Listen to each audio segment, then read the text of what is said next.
Hi, good morning, everybody. I hope you're really well today. Thank you very much for joining me. Morning, John, who's just jumped in there as well. Hi, great to see you here. Thank you very much, everyone. So really looking forward to what we're going to go through today, the 2-horse challenge. I don't think this is really very often talked about. Now, it's a bit chaotic here. So excuse me, I've literally just finished eating a chocolate croissant. So if I've got chocolate around my mouth, I do apologize. We're moving house. Kids are going to a new nursery. There's a snowstorm outside, and on top of that, they've cancelled most of the meetings today. So it's absolutely chaotic. It feels chaotic, but we're going to have a little bit of calm, I hope, in this session. I'm going to show you something that I'm hoping is going to be a little bit new. I'm not going to be able to demonstrate it on a live race today. Having said that, we can do it on one of the races that's happening, but the market that I want to look at is not going to be available until later. But I'm still going to walk through it so that you can see how it's going to be done. And that's only because pretty much every meeting today has been cancelled. Pardon me. Just have a sip of water, and then we will get started. I'm really looking forward to this. So don't forget, if you are new to the Race Advisor, welcome. Thank you very much. Please make sure you like this video, share this video. If you're over on YouTube, hit the subscribe button so you get notified of when we are going to be kind of live again, when there's other videos happening. So please do let me know. Also, just before we get started, if anybody wants to join me on the Accelerated Winning Masterclass next week, really looking forward to that. But if you do want to join on that, I know there's a lot of people here who are already registered for it, but I'm just going to drop a link into the chat. You can see that. If you would like to join me on that, please do join me on that. In fact, just seen a message there. What I'll do then is I will drop that over. I'll actually drop that. He says, where am I going to put it? I can put it up on the screen for you, so you got a reference for that going forward. Now, can I just confirm, could I just get like a thumbs up, please, or a yes, or a okay, if you can hear me, you can see me, if the technology is working as it should be immediately, that would be great, just so that we know that kind of everything is happening as we expect it to be, really. Now, let me get this. Here we go. Let me just edit this for you. Join me.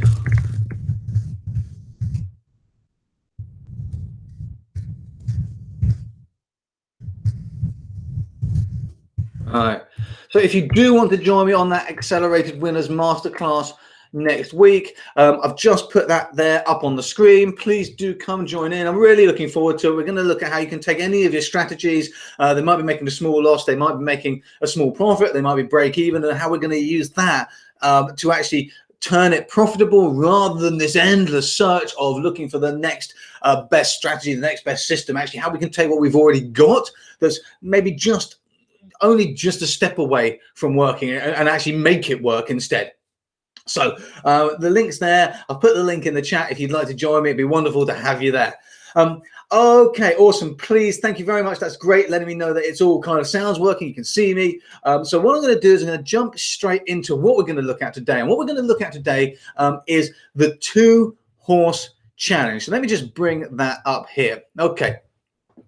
Now, I'm hoping my face might cover some of these slides. If they do, I apologize. I keep trying to get them so my face doesn't cover them, but I'm fixed to the size of the screen of the video that's got me in it. So hopefully I haven't covered any this time. I've done my best. So the 2-horse challenge. Okay. Now, this isn't really talked about very much. So, and it's about simplifying. It's about simplifying the process of horse racing and simplifying the process of finding our selections, because let's be honest, it's pretty complicated. Horse racing, when we first start looking at it, there's loads of numbers, there's loads of stuff going on.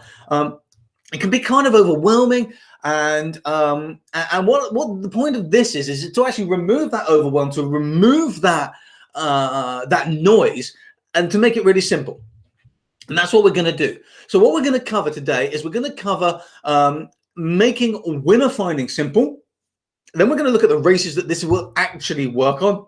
Pardon me, I've got the hiccups.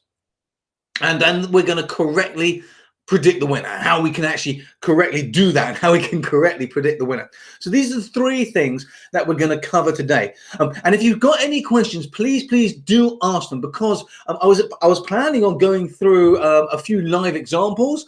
However, because Wolverhampton is the only track left running today, and that race is obviously later in the afternoon, and what we're going to be doing won't appear until a little bit closer to race time, I will still go through some examples live, but any questions, please do fire them in about what we're covering today. We can do a Q&A at the end if you've got anything on what we're covering today, how this works, or anything else. As you know, anything else horse racing related. I mean, you can try asking me stuff non-horse racing related, but I probably won't be so qualified to answer that. But, you know, feel free.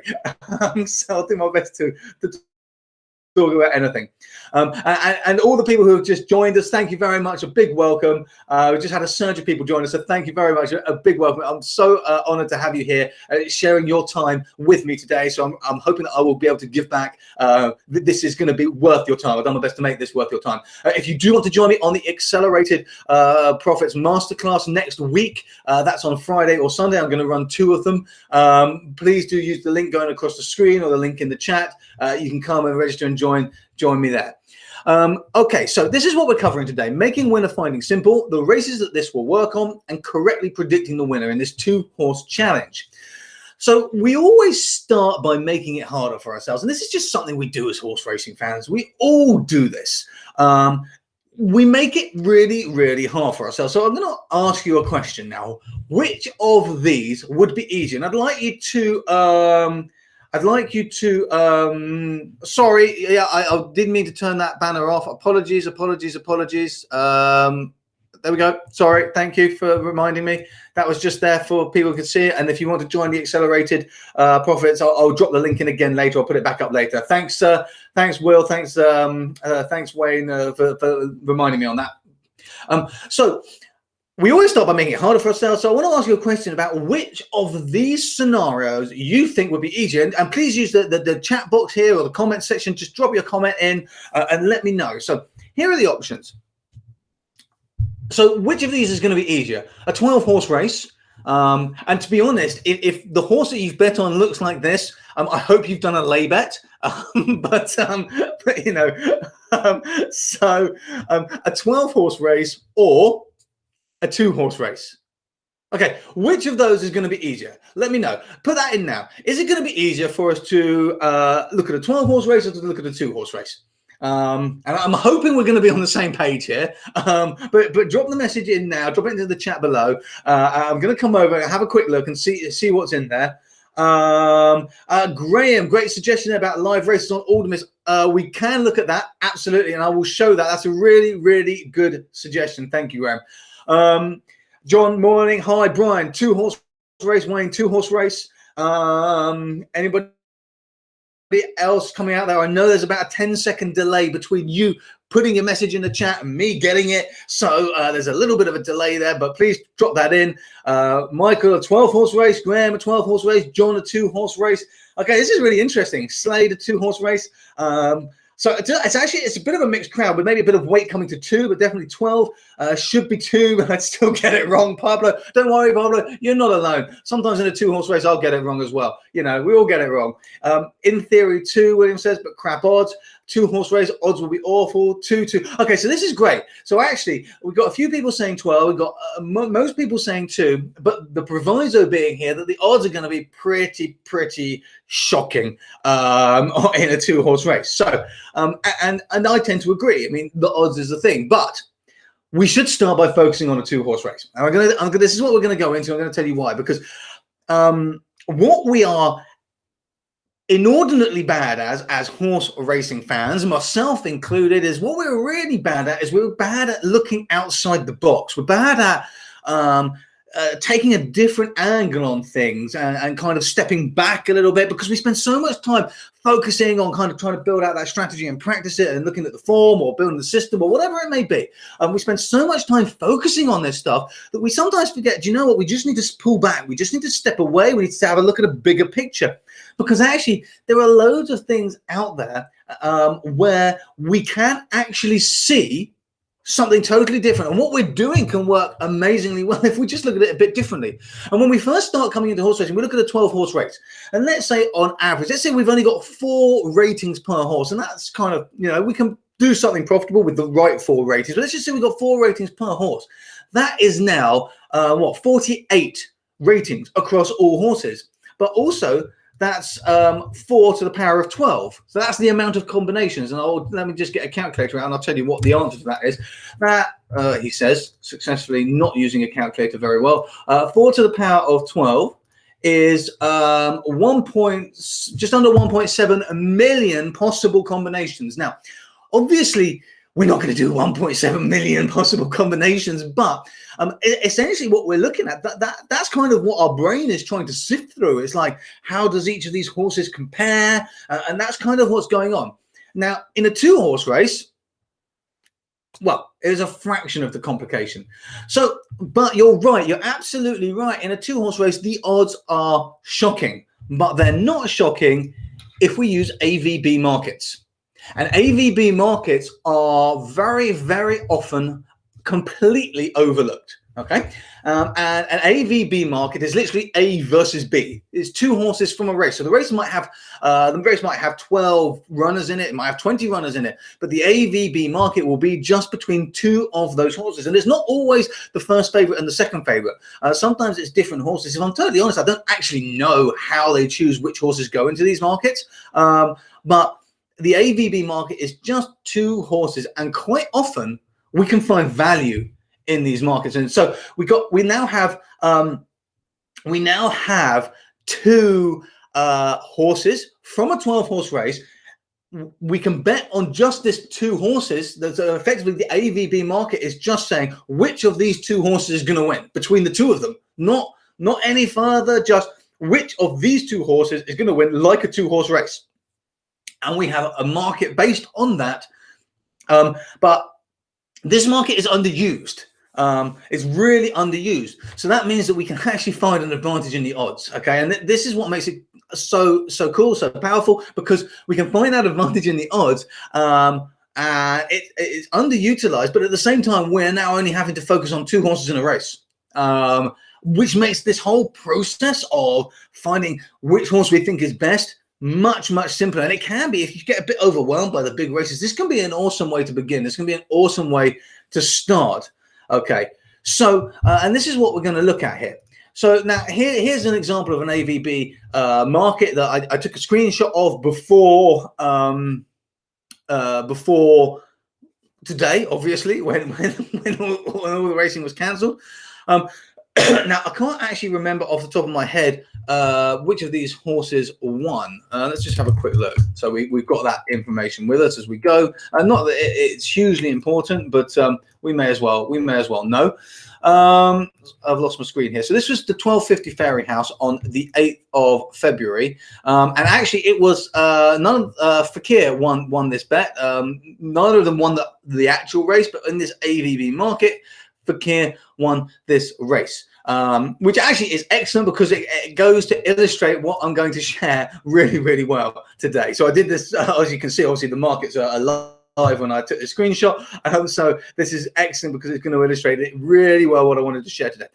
And you can see here that Fakir was obviously higher odds than Nokmoylan, I believe it is. But this is an AVB2 market, and in this race, this 1250 race, there was actually 9 runners, 2 non-runners, and this market is just literally pitting these 2 horses against each other. So here's a few ways that we can actually do this. Now, I'm going to do this live, and I'm going to show you, and obviously I'm going to use some of the RA Pro tools, the Race Advisor Pro tools, and we can analyze this using a Monte Carlo simulation, because a Monte Carlo simulation is literally an analysis between 2 horses. Like, even if there's 12 horses in a race, the way we analyze it is 2 at a time. We do it in pairs. So actually, this is perfect. We only need to put 2 in. I think I actually did it for this race. You can see that little kind of graphic down there. You can see it analyzing in RA Pro on a Monte Carlo simulation, just using our standard race card. And I think actually Fakir came out ahead as well, just about. So we can do that. We can check odds lines to see how each horse compares, and we can check both the market odds and also our own odds lines, because we know that the market doesn't always get this right. We can use speed graphs, and we can look at the performance over similar conditions. So, and again, because we're doing this for just 2 horses, it makes this puzzle that we're trying to solve so much easier. So much easier. So this is like this is super powerful, and the concept is so simple. And this is basically the concept, because what I'm going to do now is I'm actually going to jump in.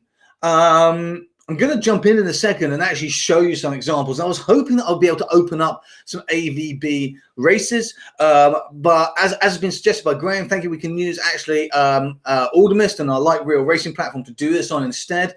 But running this analysis on just 2 horses suddenly just simplifies everything. But before we do that, before we jump in and we actually look at how we can do it, I want to say that using this, you want to bet just before the race if you want to use the market odds as an indicator. And I say this because the AVB markets don't get any serious money at all until just before the race. And I mean minutes before the race here.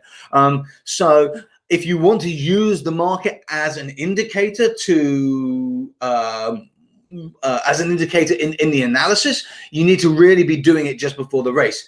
However, if you're happy to go ahead without using the market, then you can pick up some odds early on in the day. Now, these markets don't open at the beginning of the day, so you're not necessarily going to see these. You might see them with some bookmakers. I'm not sure what time the bookmakers open them, but on the exchanges, they tend to open them later in the day and closer to the race time. So you'll see them appear. So if you're looking first thing in the morning, you may not see them, but you'll see them start to appear throughout the day, and they will come in. And these AVB markets, you'll see, always look at where the prize money is. So the prize money, if you're not sure where the prize money is, hang on, let me just share a Betfair screen with you. Give me a second. Screen. Where is it? Here we go, Betfair. Okay, so let me just bring Betfair in here and hide this one. Sorry, there's a little bit of flipping and jiggery pokery as I get the right screen up. That's not Betfair. Did the wrong screen as well. Huh. After all that flippery and jiggery pokery, I put the one up. So here's Betfair. So if you're not sure where where the money comes into the market, is up here. I'll highlight it up here on the right, just above the odds. You can see matched. So far on this market, there's £31,097 match.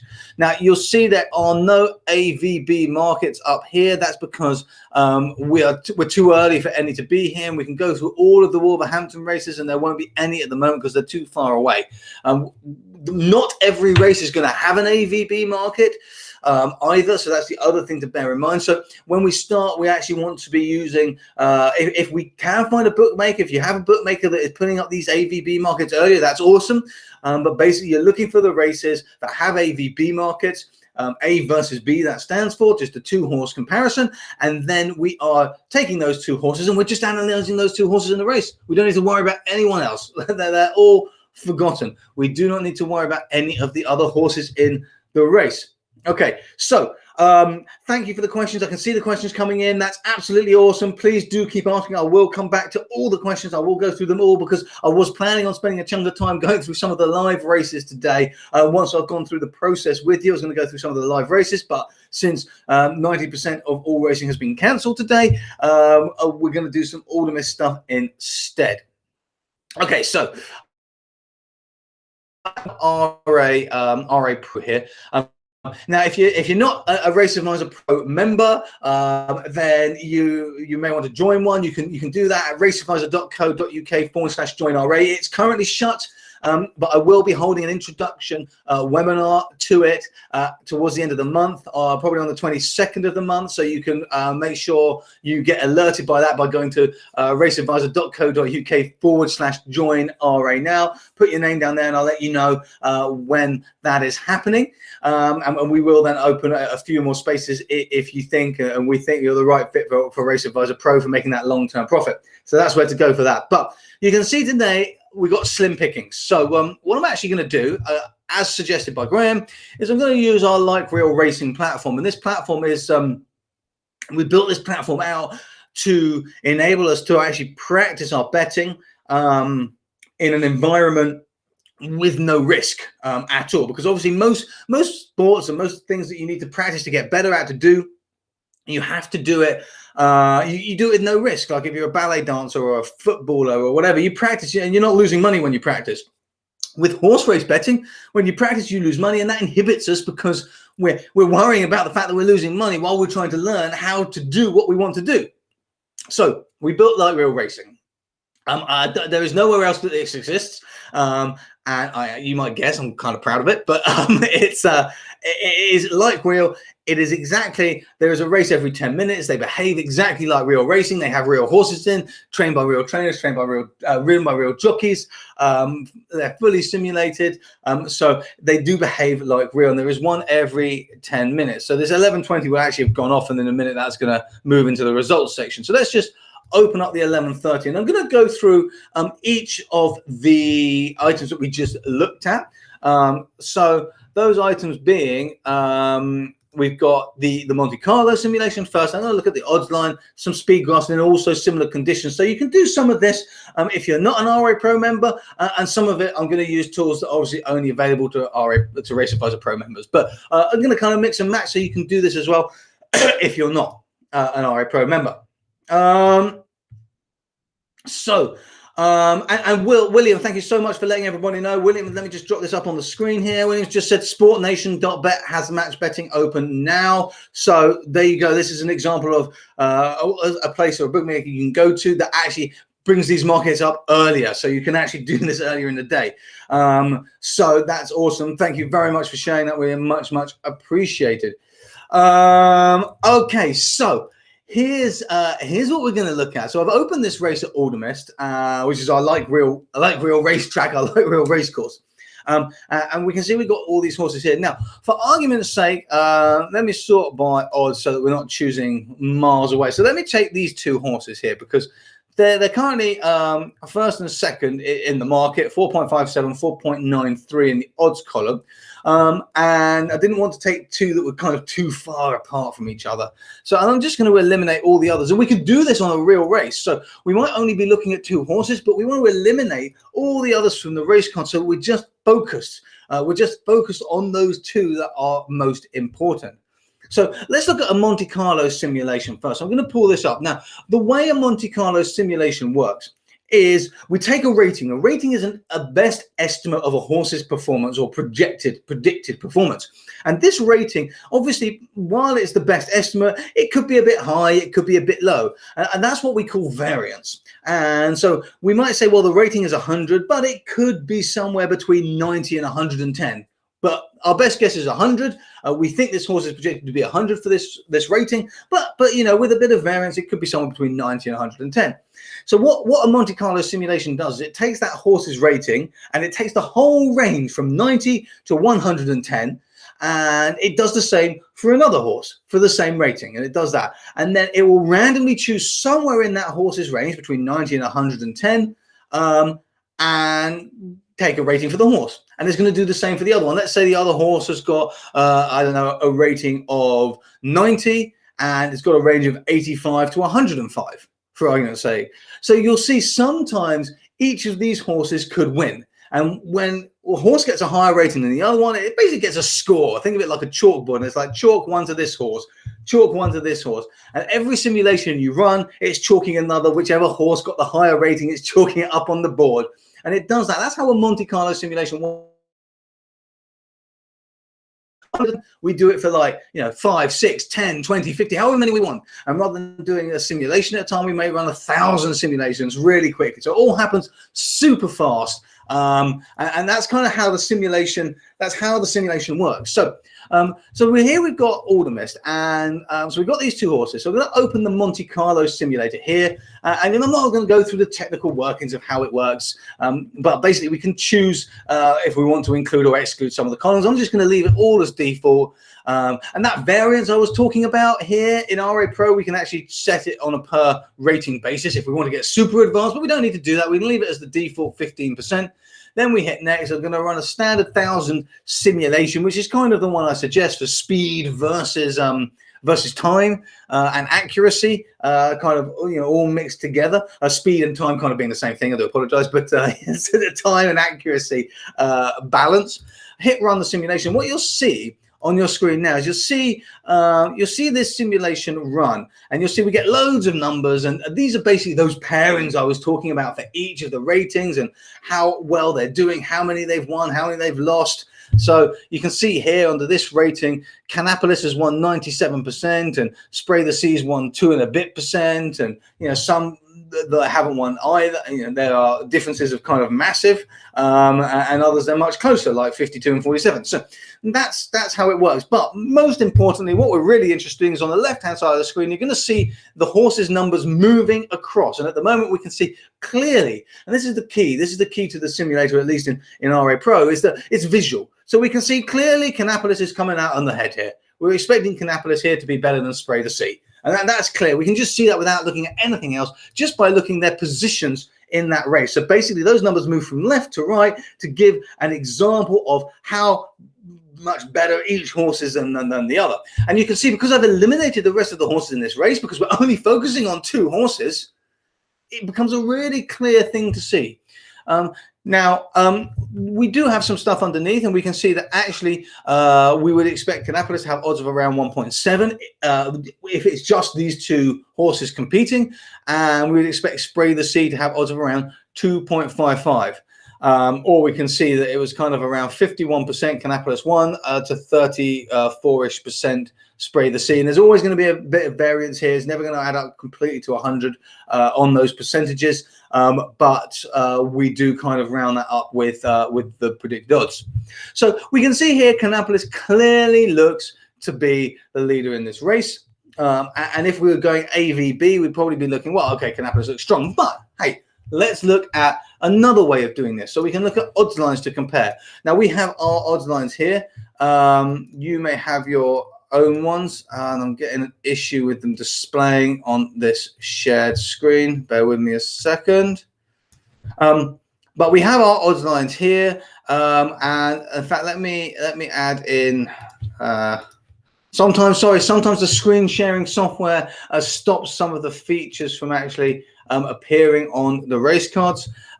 So we can use odds lines, and what we've got here is PR odds. There we go. I've got it working now. Okay, so I've got PR odds here, and this is our own odds line. This is the Race Advisors odds lines, and they're kind of like in-house, but you may have your own odds lines. You may have your own way of doing your own odds lines. However, this is another way to look at it, and I tend to like stacking things on top of each other because this gives us a confidence in how the horses are like to perform. It gives us an understanding of how the race may take out. Morning, Martin. Thank you for joining. Great to have you here. It kind of expands our understanding of the race, and when we're only doing this for 2 horses, it suddenly becomes so much easier to understand.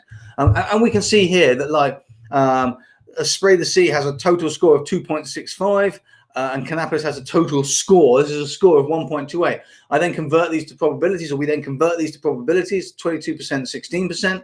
And don't forget, this is based across the entire race. So this is a 12-runner race. But what's important here is that Spray the Sea has a significantly higher probability than Canapolis, which is interesting because Canapolis in the Monte Carlo simulation was coming out on top. So now we can see, okay, but this is why I like to stack analysis on top of each other, one thing at a time, because we're going, well, okay, because the Monte Carlo simulation was saying Canapolis was like to be way ahead, but now our odds lines are saying, well, Spray the Sea is likely to be ahead, and in fact we can if we really want to kind of work out the probabilities, we can do the total 39.33. So we could say our odds lines is giving, let me see, it's actually giving Spray the Sea 57%. So basically it's flipped them from the Monte Carlo simulator. Our odds lines are saying pretty much the opposite. And what this immediately says is that there is some, there is something that is being missed here. There is something that is unclear. And that's the way, rather than going, oh my God, one rating or one tool or whatever it may be, and I'm sure you've come up with this. Let me know if you've come up against this before. Let me know if you've come up against this before. If you're using ratings, you're like, well, this rating says that this horse is great, but this rating over here says this horse is pretty poor. Like, so actually, which one is right? Put a message in now into the chat. Let me know if that has happened to you. If you get this, where you're like, well, this rating says that horse A is amazing, like the best horse by miles, and this rating is saying that horse A is like the worst horse by a country mile in this race. Drop that in the chat there. But essentially, what this means, rather than being like, well, these ratings aren't working, what it actually means is that this is telling us a really important piece of information. It's telling us that actually something is amiss in this race. It's not as simple as it seems. There is more work to be done. We need to look into this race further, because actually it isn't, on the face of it, it's not as simple as it seems. And that's what we should take by this information. And yeah, Wayne, yeah, absolutely. Humphrey, yeah, exactly. So you've experienced it. So that's what this is telling us. This is why I like stacking analysis. I do one and then we stack another one on, because we build this picture up like building a skyscraper. We just build the ground floor and then we build the first floor. We're like, okay, something's not quite matching here. We need to see if we can get this structure right. And we keep stacking on, and as we stack, we learn more and more about what's going on there. So that's what this is showing. So then the next thing I do is I'll probably look at speed graphs. And let me just open them here. Here we go. This is a good to soft race, class 4 1 mile. That's fun. Okay, so I'm going to open the speed graphs. Okay, and on the speed graphs, do you know what? I'm just going to look at them generally now. But what I'm going to hide is I'm going to hide just by clicking on these horses. I'm going to hide all of the horses that I'm not interested in. Let me make it full screen so it's clearer. Okay, so I've just hidden all the horses I'm not interested in. And we can see these lines. Sorry, I zoomed in on the most recent one. So we can see here back in 2020, we can see up here 2021, or end of 2020, beginning of 2021. And getting water. And it's quite an interesting picture, because we can see here that actually what we've got here, Canapolis is yellow line. And we can see that this horse seems to be pretty steady, pretty solid improvement. Spray the Sea has kind of jumped up, jumped down, steady improvement, jumped down. So we've got more variance in Spray by the Sea. Ultimately, recently, it looks like Canapolis is by far the stronger performer. We got this speed point up here. So that's a nice indication going on there as well. Oh, thank you very much. Sorry, Holly just brought me a cup of tea. How lovely. So we got that going on up there. And that's interesting. That shows us a story. So the question now is, but around here in the middle, they're kind of very much similar, both competitive. Also, we can see Spray the Sea has started to improve performance as well. So now how we can jump into this. So let's say, what was this race now? I can't actually remember. It was good to soft, I think it was on. Do you know what? Let me just open it up again and check. Hang on. What it was on. Here we go.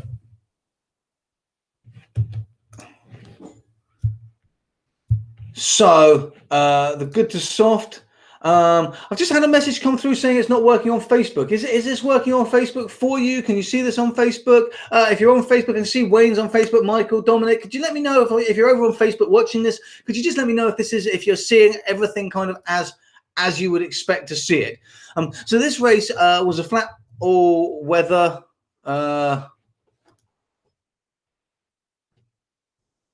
Oh, I got the wrong race. What race was this? The 11:30. God, getting myself confused now. It wasn't a flat all-weather. No, it wasn't a flat all-weather. That's not right. Ah, here it was. Okay, it was a class 4, so it was good to soft ground. So what I've done here in the dynamic filter is I put good to soft ground on the filter. Let's have a look and see what happens. This changes the picture. I'm going to hide them. So the first thing we see is that actually Canapolis is over here. and it's only got 1 point. So the ground's not going to help us very much here, particularly. So the race itself is a flat turf races instead. Okay. Hide all the horses I'm not interested in. And what we see here is actually this gives Spray the Sea more stability. We've removed some of the instability here, and that's an interesting picture, because actually we can see, okay, this horse is a little bit more stable. And if we look at the best performances, we can see that this race was 1,760 yards, so it's about a mile. This race was over a mile, and this race was about a mile as well. And then we look at Canopolis and we say a bit over a mile. Significantly longer, and just under a mile. So it's going to be pretty close, but possibly Spray the Sea actually might have the edge with this improvement going on. We can see what happens. Let's just jump back now into the card itself. And the last thing we're going to look at is a horse's form. And obviously you can look at the horse's form, whatever you're using, whether you're Race Advisor Pro or something else, you can use this here. Thank you for letting me know on Facebook. That's great. You didn't get a coffee from Holly, Matthew. I do apologize. I will ask her next time to make sure she brings you a coffee. I've got it here. It is delicious. And you know what? I didn't just get coffee. I also got cookies, but I'm not going to eat those yet because I'll probably end up like having hiccups or coughing or something. So thank you for letting me know that it's fine. It's all working. Really appreciate that. Thank you. Okay. So we're going to open up here now the horse's history. And you know, if you've watched any of these with me, if you're new and you've not watched the Race Advisor stuff before, you've not watched me, Michael, doing stuff for the Race Advisor before, you'll know I'm a big fan of having a look at a horse's history, whatever you use in horse racing, whatever it may be. I'm obviously biased about Race Advisor Pro, but whatever it may be, always look at the horse's history. Like, it's such a simple thing. And the last 6 form figures that's shown under a horse's name, they don't cut it. They're not good enough. They don't give you enough information. So don't just go with them. Spend the few minutes it takes to open up a horse's past history and have a look. And you can see you get so much information from it. And this race is obviously at Aldermis, but we can see here a 1 mile race here was only beaten by a length. This is Spray the Sea. A 1 mile 1 furlong race here, good to firm flat as well, won by 3.5 lengths. What else have we got coming down? A 7 furlong race, so not far. Higher class at 10k, beaten by 6 lengths, but much higher class here. Coming back down here to the lower. Pardon me, I knew I'd get the hiccups if I drank that coffee, you see. Coming down here to Musselburgh, this race here, 7 furlongs, not too far from mile, good to firm as well, 1.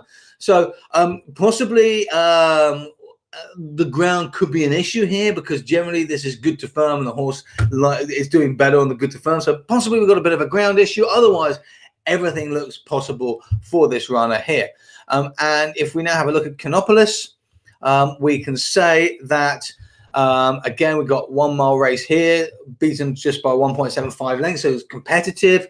We've got 1 mile 1 furlong here, not too far, beat a 1 by 1.5 lengths. We've got a soft race here, so not so great, beaten there. But we've got a 6 furlong race on good to soft, beaten by 1.5 lengths. The horse was carrying 8.5. Now today, horse is carrying 9, so the ground could be potentially an issue. So it's going to be quite hard. It's actually going to be quite a hard match here. I potentially would move on from this, but I'm going to do one last check. So let's assume we're going to have to bet on this race. Let's assume that we're going to do that. At the moment, I would possibly have a slight edge for Spray the Sea, because Spray the Sea is generally stronger across a range of things, but we're only talking marginally here. So let's come back to the race, which is here. And this race actually is going to go off in 1 minute. And there is one other thing I'm going to do to try and make a decision. First of all, I could look at the ratings, and we've got 5278. We got number 2 here. Dayson's last good race. They're both pretty good. Speed figure rank, Canopolis is better. Best ever, Canopolis is better. These are pretty close. Win history, Canopolis is better. So generally on the ratings, Canopolis looks better. I'm going to come over to one more race card that I tend to use, which is a big overview, and I don't recommend having this many ratings on a race card, but I'm going to come over to this one anyway. And we can see here the speed figure, spray the sea. Sorry, Canopolis is better. That's the speed figure. Oh, no, sorry. Yeah, no, that won't be of any help. That's a projected. We've got PFP. Canopolis is better. PFP class. So I'm not going to go into what all these ratings mean, but Canopolis is better. Pretty even on projected speed. Pretty even on, although Canopolis is on best average, but not significantly so. Canopolis hasn't won as much, but generally wins more. If we look at the PFP points, Canopolis is better. So when things are really tight like that, it's literally a kind of a brief view over of whatever factors you may be using and saying, actually, let's just have a quick scan and see which one is the leader in all this. And actually, Canopolis is the leader. My concern was possibly not as consistent, but so based on this, we probably go for Canopolis. Now, actually, this race has just finished, and obviously, this is Aldermas. This is our light wheel racing. So this is just an example. Let's just run it. So it's number 2 and number 7. I will mute the sound on the animated replay of the race. It will load up here. It might the speed that our simulator loads up is based on internet connection, so it might take a moment or two here. So William is also agreeing with Canopolis, but what I hope I've shown here is how actually using the AVB markets instead of just a general win market. Oh, sorry, let me turn that sound down. Instead of the actual win market, we're using the AVB markets. We can massively reduce our possibilities. It can be faster to learn how we actually want to analyze a race. It can be quicker to practice, and we don't get so befuddled with kind of the numbers and the noise that's going on. And then obviously we would have a question. We don't yet have AVB markets on our light wheel racing platform here at Aldermas. But then obviously we would also take into account the odds between the two horses. We can see here that we actually got this right. Canopolis came first, number 7. Spray the Sea came third. So between the two horses, Canopolis would have won, and we got that right. We found that edge right.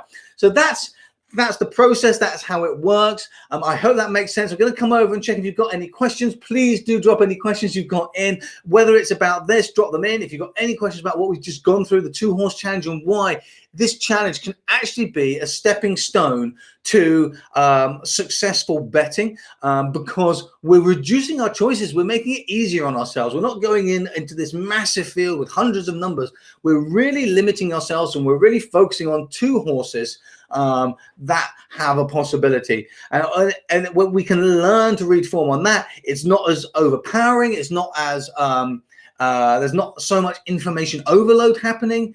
We can spend more time because actually we've only got 2 horses to consider. So we can spend our 5 minutes or our 10 minutes or 15 or however many minutes you have can be spent more focused on just digging into the horses a little bit more. It is a really, really powerful thing to do. It's a really good way to start. Obviously, if you are a Race Advisor Pro member, you can use Aldermas here. If you're not a Race Advisor Pro member, on the 22nd, I'm going to be doing a webinar introduction. We'll be opening a few spaces. So head over to raceadvisor.co.uk/join RA.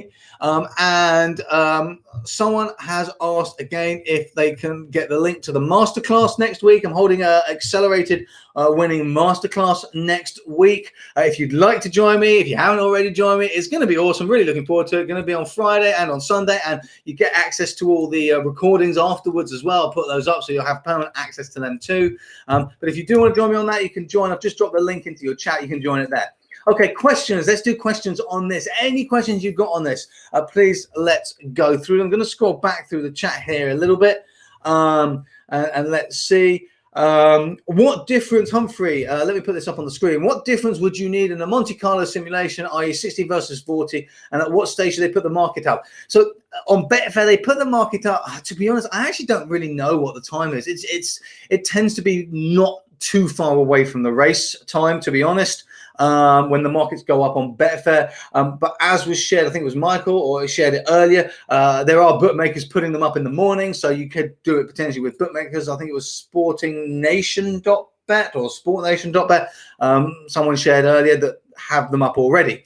So what difference do you need in the Monte Carlo simulator? Do you know what? I wouldn't actually get stuck on the numbers. So I'm not going to say a number like 60 versus 40 because I find that if we say numbers to ourselves, we get stuck on the number. And actually, the number's not really important. It's more just how much better does it look? So when we ran this simulation, Canopolis looked significantly better than Spray the Sea. And then we had cause to possibly doubt that because our odds line was saying something different. And then we kind of came back. And that's often how analysis happens. We start with this and we're like, oh, this looks great. And then we look at spot. And then we look at something else and we start to go the other way a little bit. And then we come back to it. And so analysis does this, and that's absolutely fine because that's building a picture. That is changing your mind as you get a bit more information, and you get a bit more, and you may change it back, and you get a bit more, you may flip. You flip from side to side as you get more information until you've got the entire picture where you can then make your bet. So I wouldn't say a specific difference of like 60 versus 40, but what I would say is I look for a significant difference. So sometimes when you do a Monte Carlo simulation, and this is why the visual is so important, because if I just bring that up again here, you can see, I refreshed the page, sorry, so I have to run it. But sometimes you can see a big difference like we saw here, and those numbers are quite far apart from each other, and sometimes they're really, really close. So I look for the visual difference more than anything else.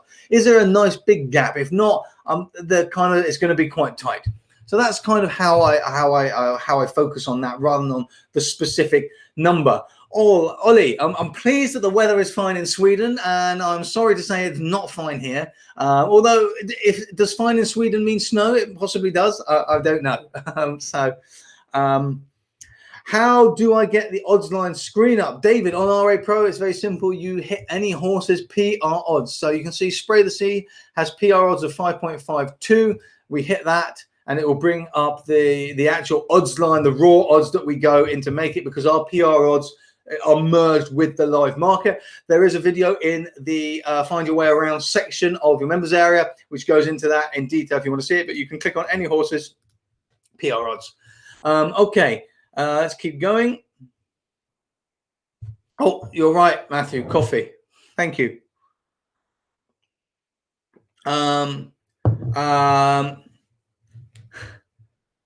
How much did you win, Matthew, on Canopolis? William went with Canopolis as well. Boom. So this is also a great example of why Aldermist and light reel racing is so important.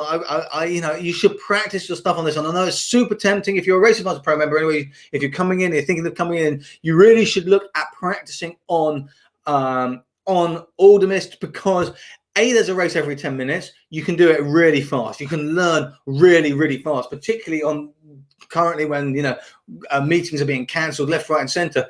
You can learn really fast. As a race every 10 minutes, so it can accelerate the learning curve and the progress that you make by about 10-15 times. Secondly, there is no risk of money, but we can actually bet on it.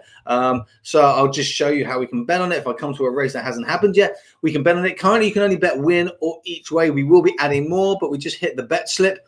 And we can actually place a bet on this, and it goes onto our dashboard, and you can see it, and you can track it, and your results are recorded and everything else. So it's a risk-free way of betting. When you're doing it risk-free, you can see your progress, but you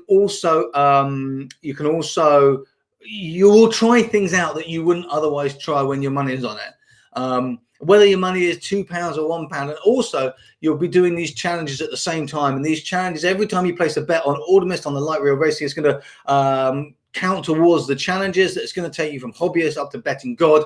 You've got to achieve a certain amount of things, and you'll actually see your progression as well there taking place as you go through it.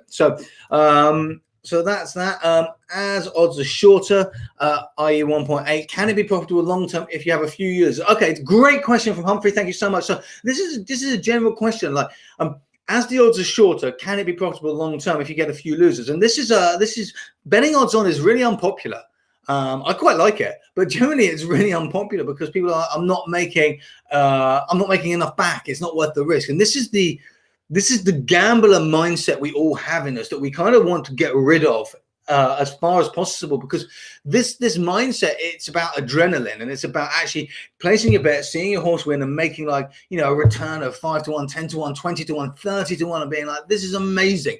That's that adrenaline rush that you get from seeing that. We all get it, we all love it, but it's not a mindset for long-term profitability. So we need to try and push that away. So you can make a profit at any odds. Now, if you're always betting at shorter odds, obviously a loser or a few losers in a row, they're going to happen.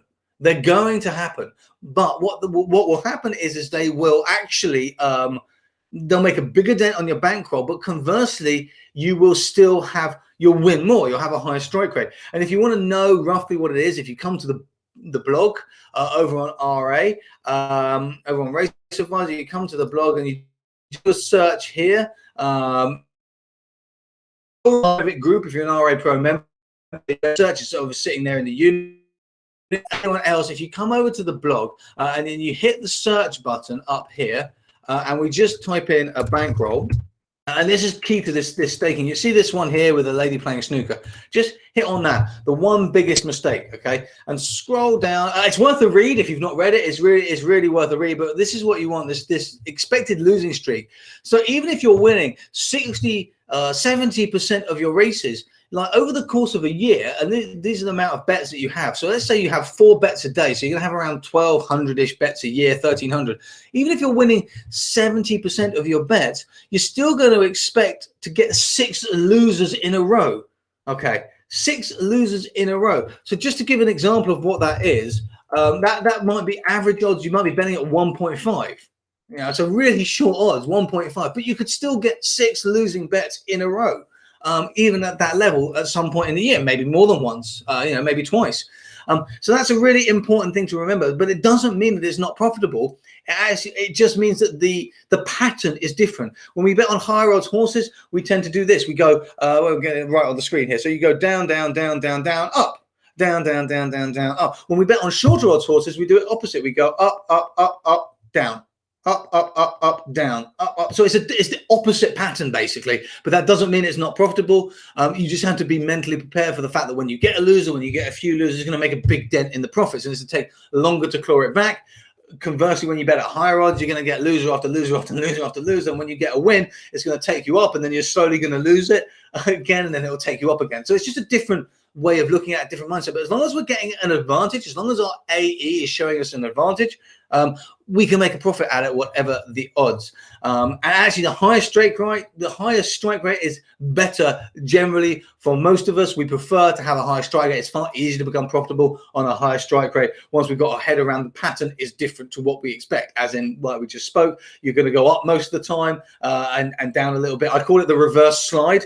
And again, there's an article on the blog, there's a video on YouTube, as well as on Facebook, but it's part of the framework that we use to become profitable here at Race Advisor. And that reverse slide is actually a much easier way to become profitable. Okay, coming down here, Michael, really helpful. Thank you. That the Aussie version of Ladbrokes always has the markets for each day very early. I haven't used Ladbrokes in a long time, so they may do that in the UK as well. You have to check that. So here we go. This comes back to the same question, really, from William. Thank you. The one we've just been talking about. You need to have a high hit rate to make AVB work for you, as odds tend to be low. Often the odds are around about 2. You know, they're around about evens roughly, which is kind of what you'd expect because there's 2 horses in the race. Evens is 50%. So you're often going to get one that's just above evens and one that's just below evens, and that's kind of roughly where they sit. However, what would I say is the best way to bet on the AVB market? So another really a good way of looking at this as well is you can calculate this live. If you're a bit unsure about this, you can calculate this live. And this is an awesome little hack, I suppose.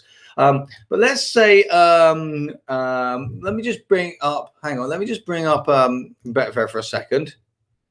Yeah, cool. I got it there. Okay, so here we've got Betfair. So let's just take, now there is an AVB market here. I don't think there is one on, oh, that is the first race. Okay, place. Let's just see. No, okay. So we haven't got the AVB here yet, but let's just say that imagine we had the AVB for a moment. But this is the win market. We come to the win market, and let's just say, for argument's sake, that the AVB market is between Rectory Road, the favorite, and 9Ls, the second favorite. Now, in the win market, Rectory Road is odds of 3.1. So that indicates a 32% chance of winning. 9Ls is currently odds of 5.9, which indicates a 16% chance or 17% chance of winning. So we've got 32 and 17. Okay. I don't think I can draw on the screen here. Let me see if I can. Let me see if I can just bring something up so you can see this. Hang on. Widgets. Here we go. Perfect. So, this is a note from the last one we did. Hang on. Here we go.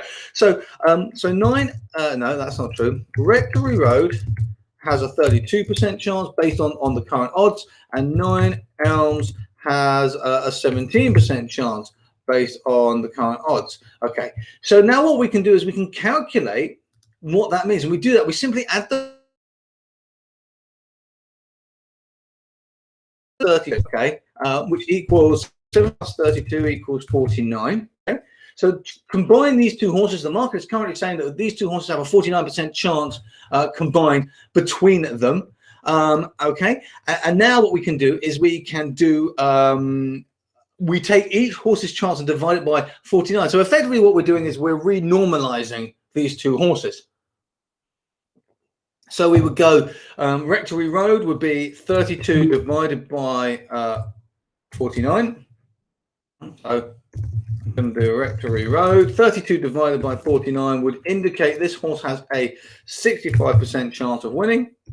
If the race was just between those two horses, and 9 Elms would be 17 divided by 49, so it's 17% chance in the market divided by 49, which gives us about 35 roughly, which is what we would expect, but always worth checking.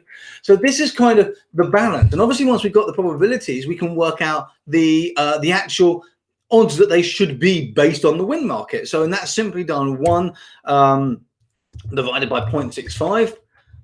So let me put it in brackets here. That would mean that this horse, based on the win market, obviously, we would expect this horse to have 1.54 odds, and 9 Elms, we would expect to have 2.86.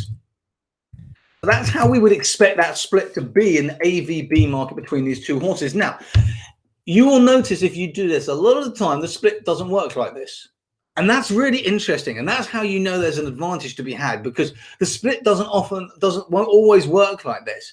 And the win market, we know this win market is going to be accurate. Okay, it might not be accurate now because there's about 5 hours or so until racing. But as we come into the race, closer to the race, if you're doing this just before the race, you know the win market is going to be accurate.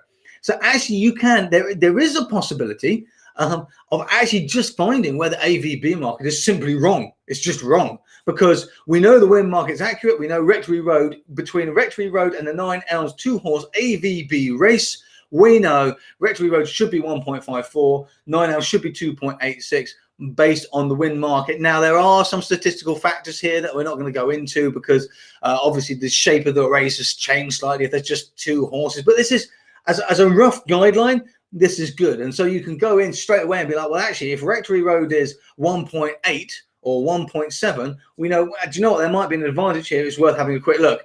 If Rectory Road is like 1.3, you might be, do you know what, 9 Elms here looks good, or maybe we want to lay Rectory Road in this market instead. So that's kind of how I would do it. I always do it based on the odds available, what we can see, what we can get, where I can see the advantage. Okay, cool. I hope that makes sense. Any question on that, let me know. And keep going through the questions. If you've got any more, drop them in. Andy, great question. How do you decide on the 2 horses? You don't. So the bookmaker or the betting exchange is going to tell you which of the 2 horses that they are offering this AVB market for. Blimey. I don't know if it's snowing for anyone else in the UK, but like we've got a blizzard going on outside these windows. It's literally just suddenly started. Yeah, so we don't get to choose, Andy, as a summary here. The bookmaker or the betting exchange is going to choose. So you want to go into the races first. You want to find the markets, and then when you found the markets, you know the horses that they're offering it on, and that's the race and the horses that you look at. They won't offer it on every race, but they will offer it on quite a few. So, and that's also a good way because it's actually self-filtering the races for you as well. So it's already limiting what you're looking at as well. So that's also good. Oh, Michael, yeah. So Michael was just saying, I'll put this up. Sorry, Michael was saying he bets in America, and Michael was telling members, RA Pro members, Race Advisor Pro members, the other day in our private group how his Australian bookie massively got the market wrong, and he got odds. I think it was 200 to 1. I think it's to 1 out in Australia, not to 2. So 200 to 1. On a horse that I can't remember, Michael will say, but I think it was like 30 to 1 in the UK or something, or it might have even been less than that. It might have been like 16 to 1 or something. So the bookies really got the pricing wrong. And that's just a really good point, because bookies get it wrong. They do get it wrong. Okay. And another thank you, Michael, for sharing this, actually, because Michael's been with us at Race Advisor Pro for a while, and he does bet on a lot of horses below 2, and he's still showing that edge. So it's really important to understand that you can bet odds on and show an edge, and often it can actually be better, because ultimately you spend more of your time winning than losing. Whereas most bettors spend most of their time losing just because they're betting on higher odds horses, because they want on that edge.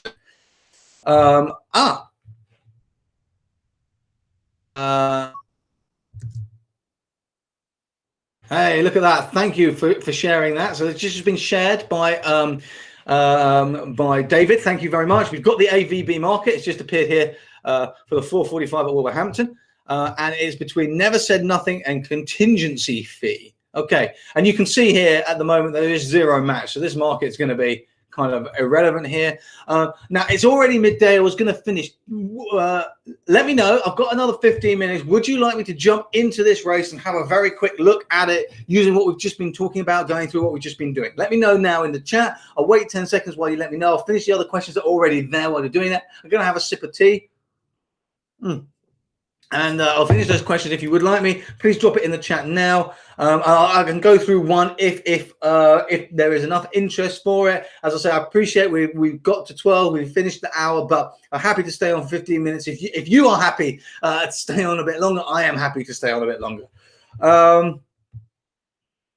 Another from Graham here as well, saying low odds basis, high win rate, place betting can be very profitable. Absolutely right. Place betting really can be very profitable. Humphrey. Present, a lot of national hunt flat races are taking place on all weather, maybe standard or standard slow. What's the nearest condition to compare this to? No, you cannot compare standard or standard to slow to soft ground. To be honest, you can't really compare all weather to any ground. The best comparison is fast to firm. That's the best comparison. You can kind of do standard to good to firm, but it is a different surface. It doesn't run in the same way. If a horse hasn't got any of it, I would say if it's not got good, I wouldn't go any softer than good for any comparison, but I would also take it with a big pinch of salt, being like, okay, the horse has performed well, but I do need to have a lot of allowance because it's never raced on this ground before, so it may not. And you'll get a lot of surprises in that situation. Okay.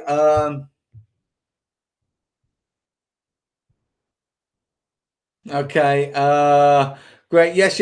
Okay. Wonderful. Okay. There's enough interest. There's a lot of people saying you'd like to have a look at this race. That's awesome. So we're going to go through this in the next 15 minutes. If you have got any questions while I'm going through it, please do post them in. Again, if you haven't yet joined me or you haven't yet registered to join me next week at our Accelerated Winning Masterclass, I'm going to be holding it live on Friday evening and Sunday morning. I'm going to do 2 sessions. You can come to one, you can come to both, and I'll give you access to the recordings as well if you want to join me on that. It's all about how we take strategies that we have that aren't quite working and make them work, rather than trying to search for something different.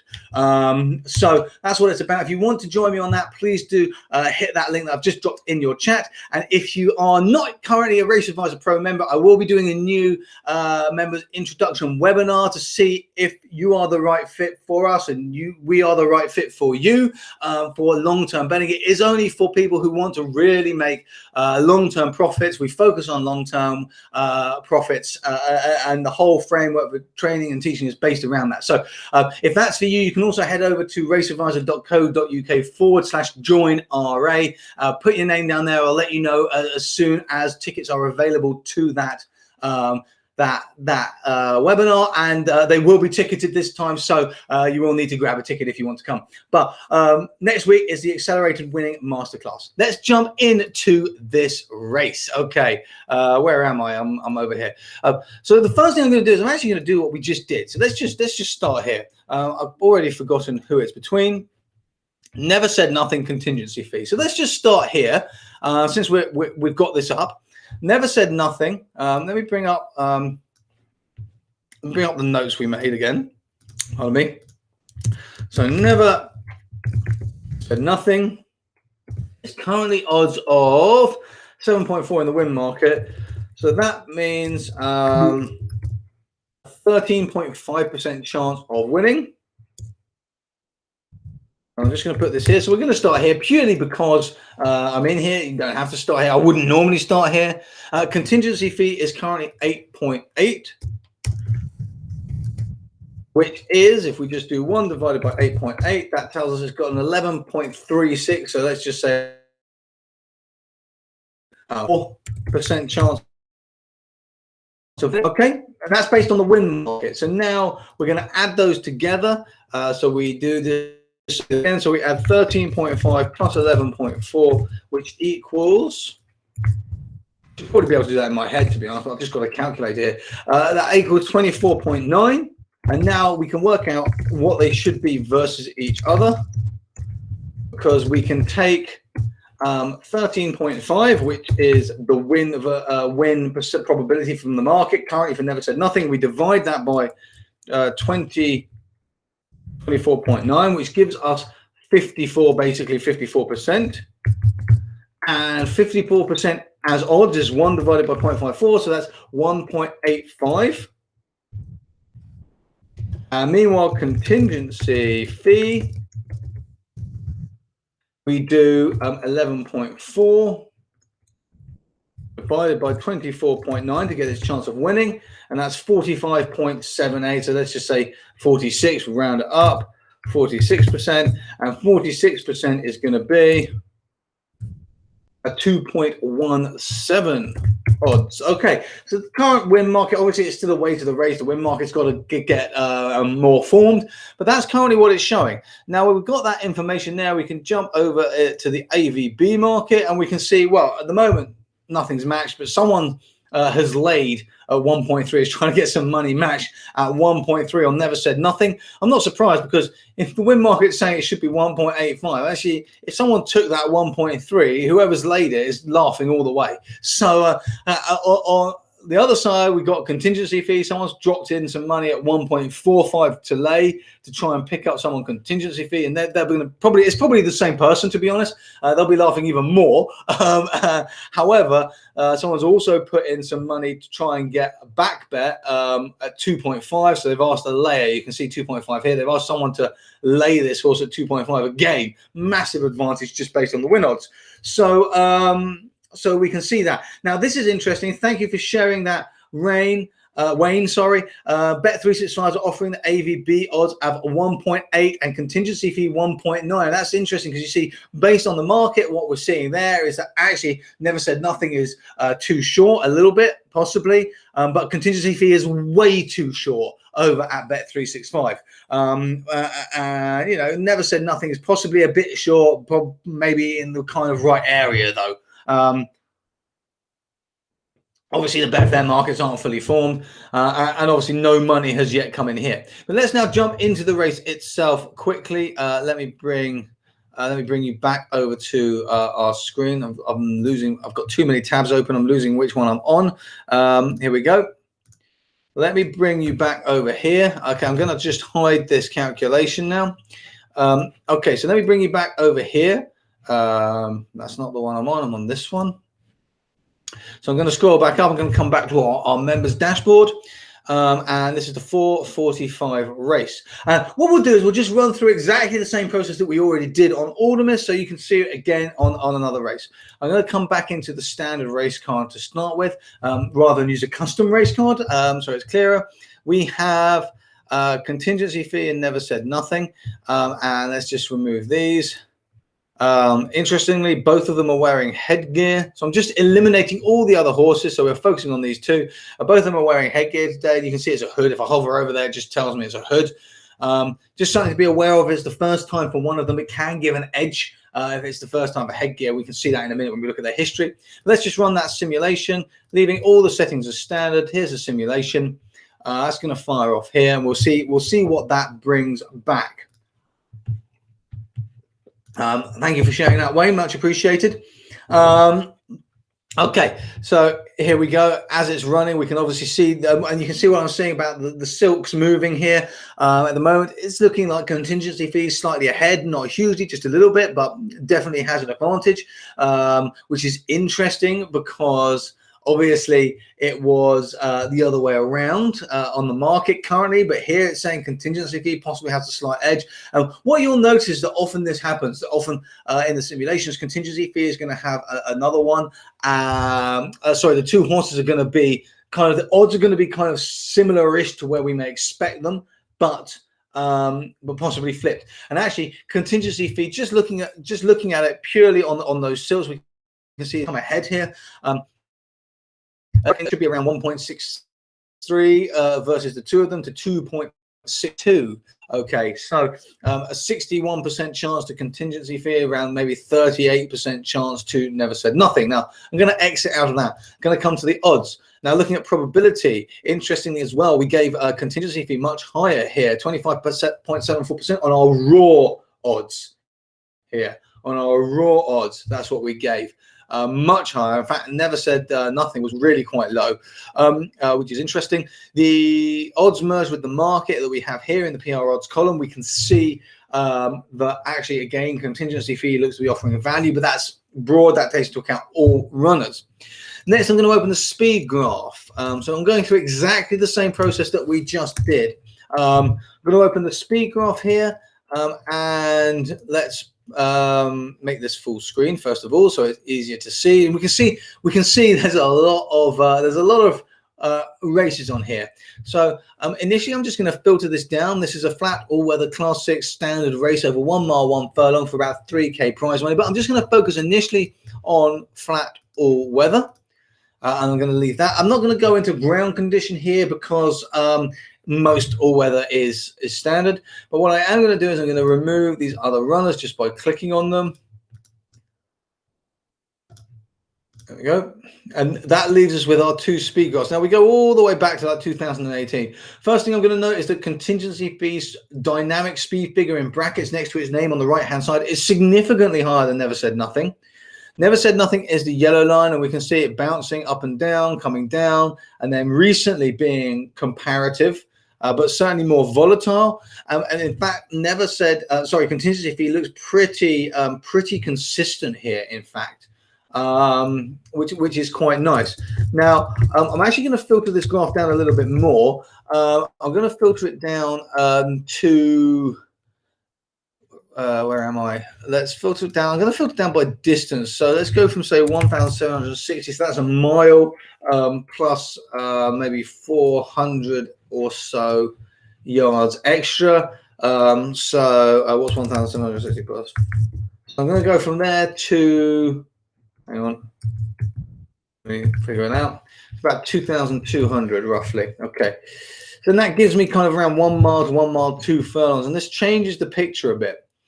This changes the picture a bit because this shows we've got contingency fee over here. We've got Never Said Nothing here. But actually, Never Said Nothing kind of looks better now, in fact, okay, which is quite interesting. We have had some bad performances, but recently it's looking good. Now, my only concern here is that recently it looks like it's been continually declining. That's a bit of a concern. If I reset this graph and zoom into the recent,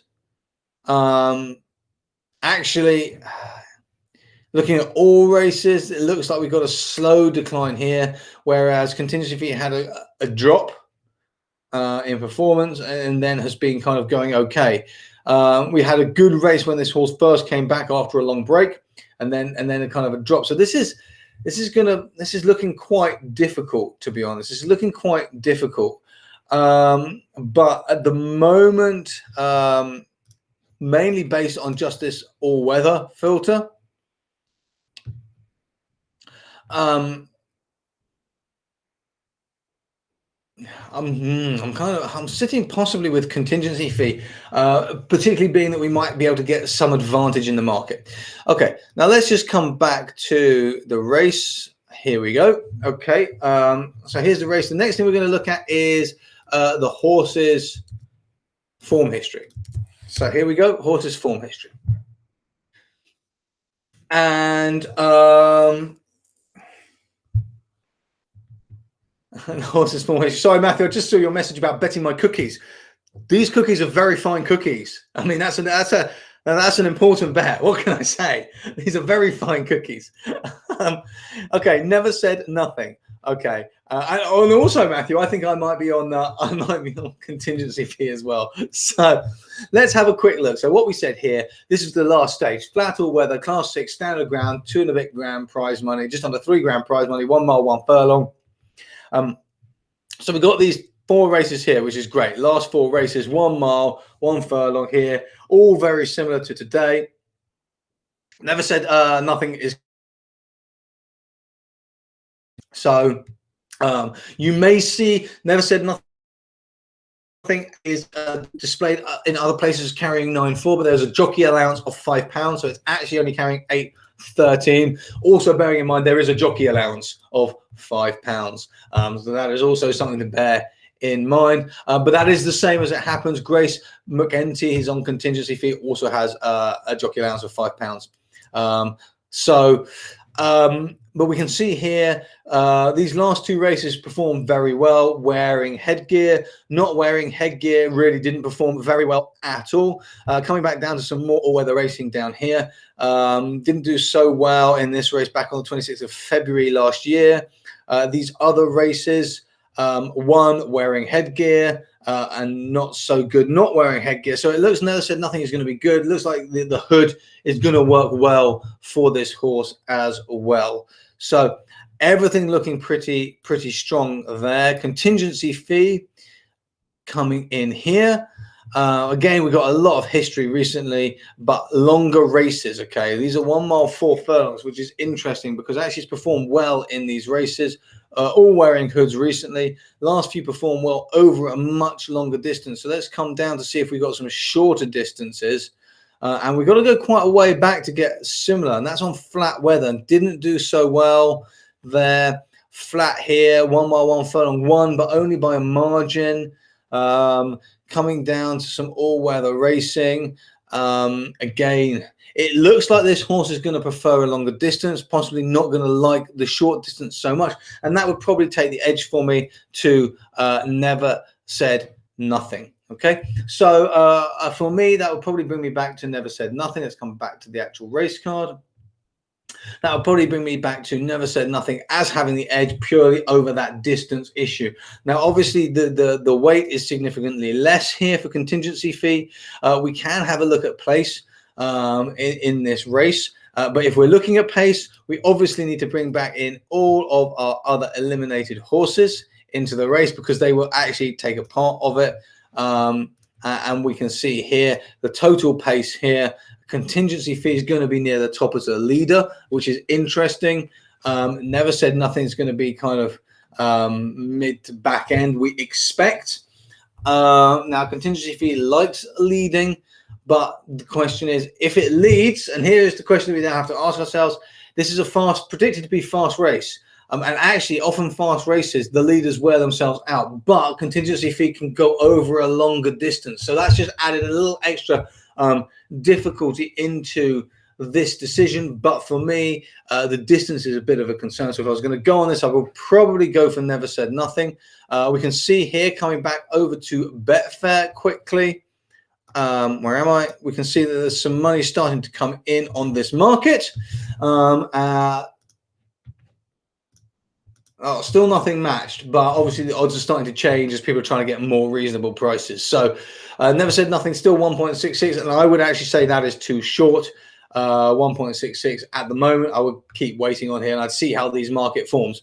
But basically, I think it's going to be very tight between these two horses. I would say that probably Never Said Nothing might have the small edge, but if Contingency Fee can get to the front and hold it, which it may be able to do because it prefers a longer distance, so it may not drop off. Even if it's being pressed, it may not drop off because it prefers that longer distance. If Contingency Fee can do that, then that would have the edge. And I would actually now let the market guide me the best way to bet. So I'll wait for it to be formed there to a race. If Contingency Fee kept being low, really low, and I could get a kind of a low lay on it, I would probably either lay it or back Never Said Nothing. Vice versa. If I would now look for where I felt the advantage was in the odds. So now we've got a picture of this. Now I'm waiting to see what the odds are like to actually decide how I'm going to bet on the race. If it was like Wayne said, Never Said Nothing was 1.8, Contingency Fee was 1.9. I would say that the odds are probably a bit low on Contingency Fee. So if I wanted to bet in the race, I would probably go on Never Said Nothing, which I feel is a more accurate representation of the risk in the race. Because while we think Contingency Fee may be able to take it up, that's, if it gets to the front, if it holds that lead, and if it can hold that over 1 mile 1 furlong, because actually it prefers it 1 mile 4 furlongs. So there's a few ifs in there, and because of those ifs, I would want slightly higher odds because of the higher risk associated with it. Okay. I hope that makes sense. If there are any questions, I'll wait another kind of moment to see if any more questions come in. Ben, can I put up a video of how to work out the odds? I can make a video of that. Video calculate odds, and let me make a note of that now. I will sort that out. I'll put that on my list to do to make up and get a video for that up there. That's no problem. Matthew, it is a no bet for my cookies. I'm sorry, I cannot let them go. William, Sport Nation, select 3 horses for their match betting and put against each other in a round robin. So you get through. Okay, so that's a slightly different way of structuring the bet again. But these markets are worth looking at because you can find advantages in them. Okay, there are no more questions that have come through. If you think of any questions, please do drop them into the comments here, or whether it's on Facebook or YouTube, it doesn't matter. Drop them in afterwards. I'll come back, I'll answer them. That's absolutely no problem at all.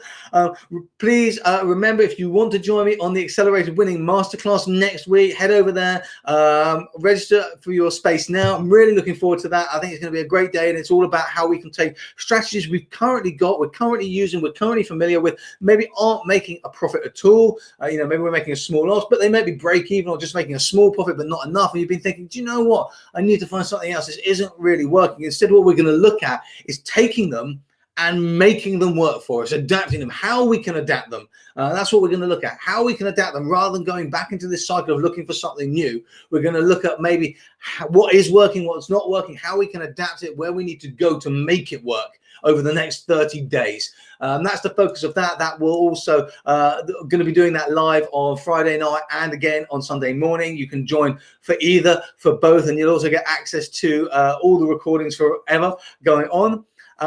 So if you want to join me, please do click on that link further up for that. Come and join me, or in one of the emails if you've got them. And again, on the 22nd of February, I'm planning on holding a webinar, Introduction to Race Advisor Pro. If you are interested in learning to become long-term profitable, please do go to raceadvisor.co.uk/join RA. Drop your name in there, drop your details in as soon as the tickets become available. It's usually 2 or 3 days before. It will be ticketed this time, so you will have to have a ticket. The tickets are free, but it will be ticketed. And drop your name in there. I'll let you know as soon as the ticket space is open. You can go and grab your ticket for free. Thank you so much for joining me. Have an absolutely wonderful week. I hope if you have got snow, you enjoy the snow. And if you haven't got snow, you enjoy the sun. So either way, I hope you keep safe. Please do keep safe, keep healthy. And I'll look forward to seeing you again really, really soon in another live stream. Thank you so much for joining me. You know where I am. If you've got any questions, don't hesitate to get in touch.